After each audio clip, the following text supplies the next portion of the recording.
The year is 1948. World War II is over. Four countries, France, the Soviet Union, United Kingdom, and the United States, all claim a part of Berlin. The Soviets have blocked all the three Western countries' access into their parts of Berlin, except for air access. American pilots are bringing in food and supplies for the starving West Berliners, who only get a small piece of bread each meal. So, Mr. Benzula, what was it like during the blockade as a child? During the blockade, it was a lot worse than it was before the blockade, because that was shortly after the war, so there was not enough food to supply the public in the people in West Berlin. So that was, it was horrible. How old were you when you first found out about the candy bomber? I was, it was 10 years old. The candy bomber, Gail Halvorsen, was an American pilot who decided it would be a good idea to put hope into the lives of the people living in West Berlin. After one of his flights, he came to a group of children and gave them 2 sticks of gum and said that if they could share them, he would bring more and more candy each flight. And he did. Not only that, but he started tying parachutes made of handkerchiefs to the candy and dropped them out of the plane for the kids. Did you live near where he dropped the candy?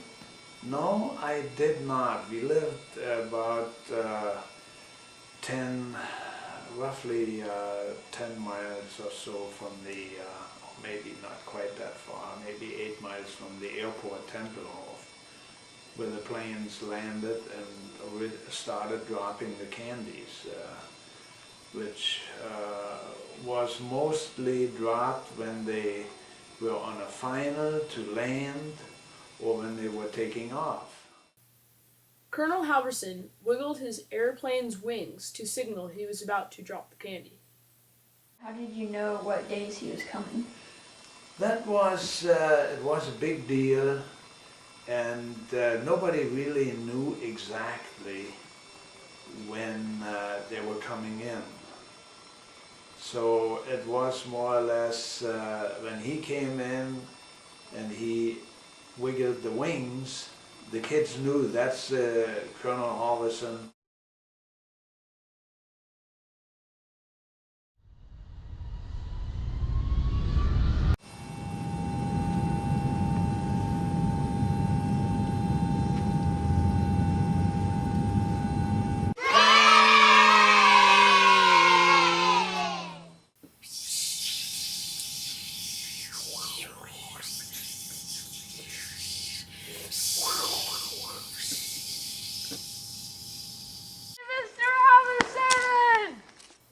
What's this? Chocolate? I've never tasted this before.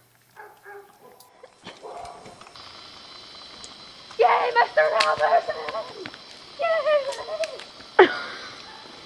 Yay! You're welcome, kids.